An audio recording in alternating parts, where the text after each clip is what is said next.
Hey everyone, Tyler here from TW-Waytek. Today we're going to be talking about how to set up a team vacation tracker in SharePoint using Microsoft Lists. So let's get started. While working as a contractor at Microsoft, my boss had given me a file, Excel file with another team's essentially PTO vacation tracker, and asked me to replicate it for our team. And after reviewing it, it was like, nah, this was just seemed like too much effort. So I decided to scrap that and build essentially a vacation tracker in SharePoint lists. So you'll see this is really easy to set up. It shouldn't take more than 10 minutes tops. And once it's set up, it'll continue to work in perpetuity. So you don't have to, the maintenance of it is virtually zero, which is why I went this route. Another nice feature is it integrates with Microsoft Teams. And I completed the list in Microsoft Lists, but essentially it's Microsoft Lists is SharePoint Lists. They integrate and they work side by side. So I'll show you how that works near the end of this video. Okay, so the first thing you're going to want to do is go to office.com, and this is assuming that you have a Microsoft 365 account. You're going to want to go to your apps, and then from there you can scroll down to lists. We're going to create a new list. We're going to create a blank list. We're going to name it, this is going to be Vacation Tracker 2. I'd already done one. Give it a description if you'd like. Pick a color.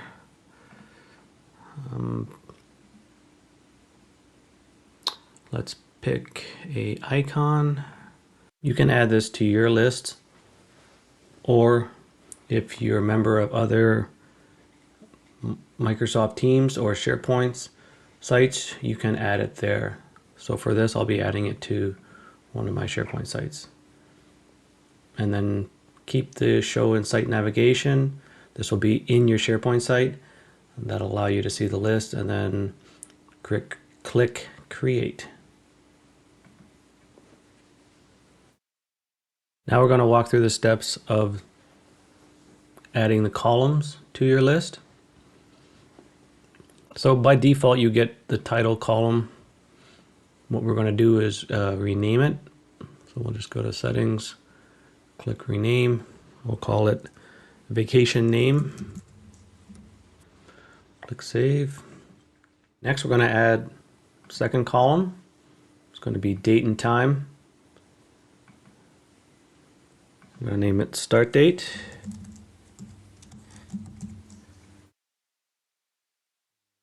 We're not going to include the time. We're going to put it in a friendly format, and we'll default it to today's date. And then click save. Going to add a second column, another date and time. I'm going to name this end date. Friendly format. Save. Lastly, we're going to add we're going to add a people picker. We'll call this team members. Team member, should say. It's a person or a group.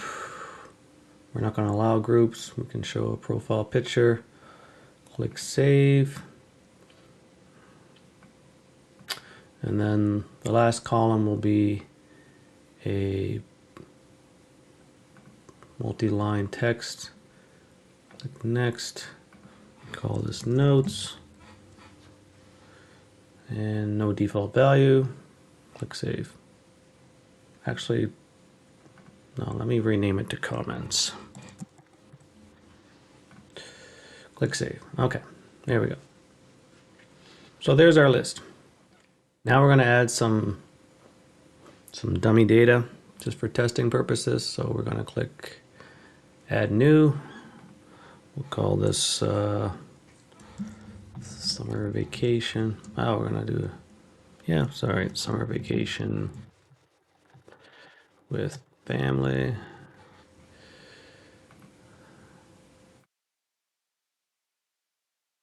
Okay, we'll put a start date on July the 10th. End date on the 21st of July. This will be me. Comments. I will not have reliable internet access on this trip.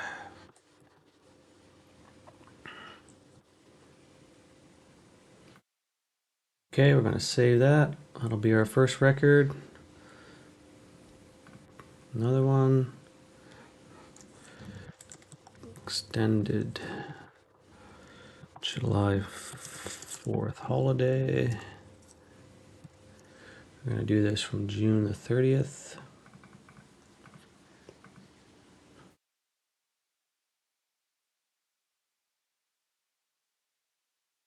To July 5th. Oh. So it'll be my test user. A quick note, can call or text if you need anything. Save that. And last one, call this a mental health day.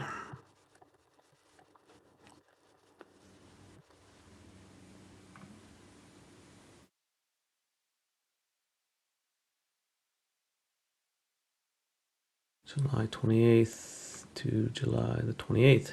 I'll just take in a Friday. Mr. Test User. No comment. We'll just save that. So next we're going to create a view. Create a view. Here what we're going to do is create a calendar view. We'll name this exactly that. Calendar view. I could spell. We're going to have the default layer by month, and then we can set the start date of the calendar.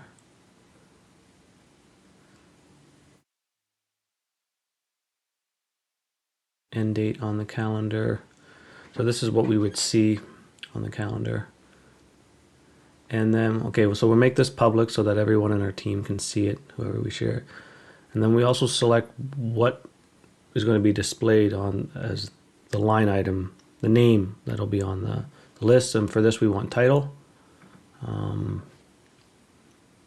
We want it's title, but it's vacation name. So that'll be that. So let's click create.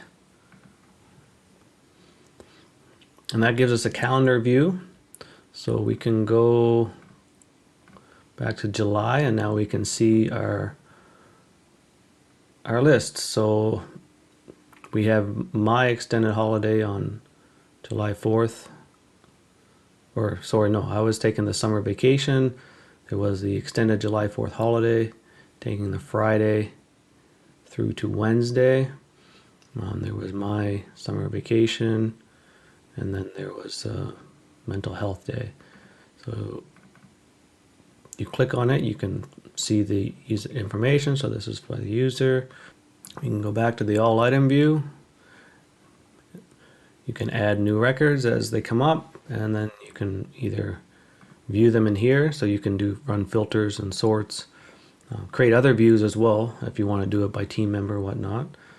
So now that we have the list set up, let's go ahead and add that to our team site in Teams. We'll create a new tab, go to Teams. For this, I'll just do it through the web. You can pick your actual team, and we'll go to the Add Tab button. Here we'll select Lists.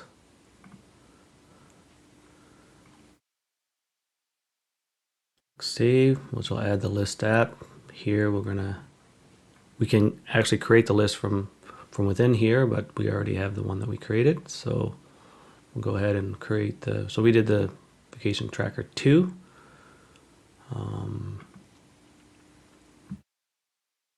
Here's the list. Here's the information that was previously entered. And we can use the app no different than we can from here. So all the same exact functionality is available. So from here we can go up to the calendar view, go back to July. We can see everyone's schedule, no different. I have it in dark mode, so it doesn't seem to show very well. We can rename this if we wanted to. Just call it vacation tracker. Save. And any member of the team will now have access to this from here. You can click on it, edit the record.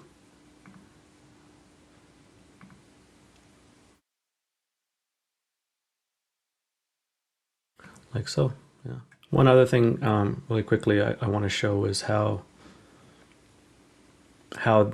lists essentially is SharePoint list. Microsoft list is essentially shared. So what we're going to do is we'll come to this link here. Maybe that's not the one I want. Let's just come back to posts. Come to the drop down. We're going to open this in SharePoint. And from here you can see there's the vacation 2 tracker. So here's our list in SharePoint. So Microsoft List is it's just a cleaner, easier way that you don't have to be familiar with having to set something up in SharePoint and manage a SharePoint site. So it'll allow you to set things up through the web app. I also have the full documentation of this video in my blog at TW-Waytek.com, where you can have the breakdown of the full step-by-step, everything that we discussed today. I'll also make sure to leave the link to the site in the description below. So that concludes my video. Thank you for watching, and be sure to subscribe to my channel to get all the latest technology tips, and to visit my website at TW-Waytek.com, where you'll find even more tips and tricks. Have a great rest of your day, and I'll see you in the next one.